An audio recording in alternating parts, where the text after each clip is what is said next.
first of all, I would like to congratulate Times Now. At least they are doing such investigating stories, and which is bring such a corruption to the public, and they are doing the real hero action in this democracy.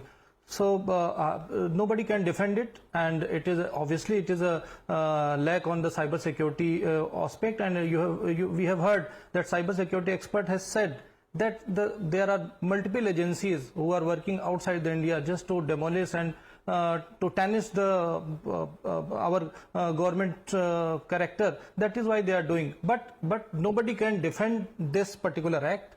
And best of thing happened is that after it come to our knowledge, the government has decided to stop the examination for the public, and they have investigation has been ordered by the CBI. Okay. So in my opinion, what best should be done has been done for this particular case. But yes, NEET examination is a big question, for which we are in the Supreme Court, and we are waiting for the Supreme Court orders. Whatever the Supreme Court say, we will follow that. This only I can say. Right. Rohan Mitra, would you just like to respond to that? That we will, of course, go by whatever the court has to say, given that the matter is now sub judice. And, of course, even the BJP spokesperson not denying. The government also, we saw in a press conference last week, has clarified that it is taking responsibility. And, of course, there has been action in terms of the chief of the NTA as well, who's now been replaced. Very good evening to you, Madhav, and very congratulations to you and your investigation team for doing the work they have done and saving the future of millions of students in India. I have very few points, Madhav, because, you know, there's not much for me to say because the BJP here is owning up to their mistake. My question is, we heard Digital India from 2014. We heard about no corruption.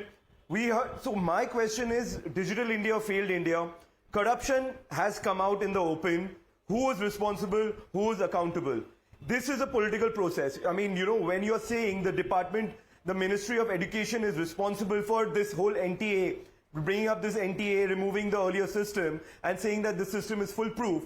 So the leak has happened from their side.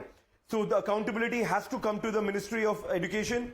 The accountability has to be for the Prime Minister, because this is a Prime Minister who fought this election, who fights every election, saying that this is Modi. Modi has stopped corruption all around the India. Okay. He blames the India parties, he blames us to be dynast, blames us to be corrupt, and today you see what is happening. Well, there's no doubt that responsibility has to be fixed to some extent as far as the NTA chief is concerned. Responsibility has been fixed as well. Rohan, I'm sorry I'm cutting you because we have very limited time. I want to get in a quick word from Amit Dubey, who's a cybercrime investigator.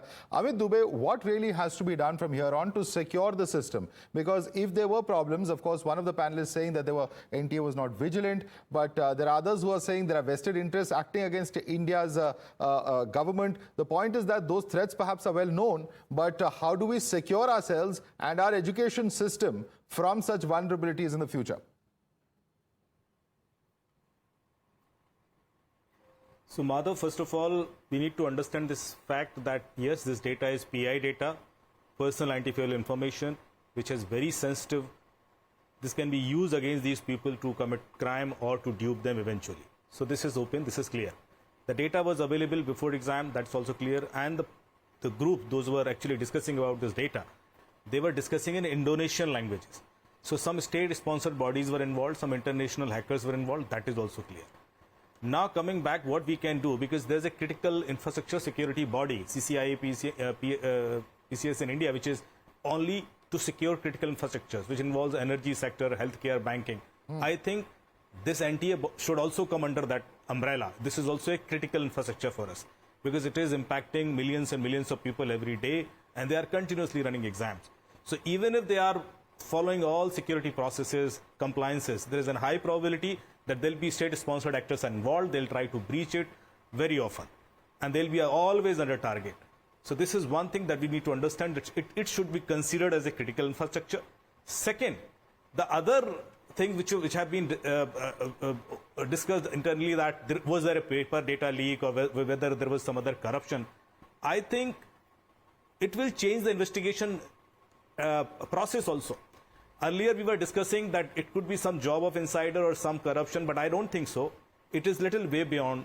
And there may be a possibility that to hide that state-sponsored activities, such kind of fake evidences would have been generated. So I'm just open for all kind of Well, investigation. we certainly hope that the investigators get to the bottom of this matter. Certainly an issue where students should not suffer at any cost is certainly the big message coming out of all of this, and certainly that has to be there. It has to be strengthened in terms of the security of the system. I'd like to thank all our panelists, Dr. Kaushal, Kant, Mishra, Amit Dubey, Rohan Mitra and Keshav Agarwal for joining us, and also like to thank my colleague Tejshri for bringing us this massive story.